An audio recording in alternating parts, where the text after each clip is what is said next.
মই শ্ৰী হিমন্ত বিশ্ব শৰ্মাই ঈশ্বৰৰ নামত শপত খাই কওঁ যে বিধিৰ দ্বাৰা স্থাপিত ভাৰতৰ সংবিধানৰ প্ৰতি মই প্ৰকৃত বিশ্বাস আৰু আনুগত্য পোষণ কৰিম।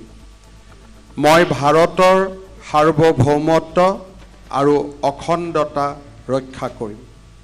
মই অসম ৰাজ্যৰ মুখ্যমন্ত্ৰী স্বৰূপে বিশ্বস্ততাৰে আৰু শুদ্ধ অন্তঃকৰণেৰে মোৰ কৰ্তব্য সম্পাদন কৰিম আৰু মই ভয় বা পক্ষপাত অনুৰাগ বা বিদ্বেষ নোহোৱাকৈ সংবিধান আৰু বিধি অনুসাৰে সকলো প্ৰকাৰ লোকৰ প্ৰতি ন্যায় আচৰণ কৰিম।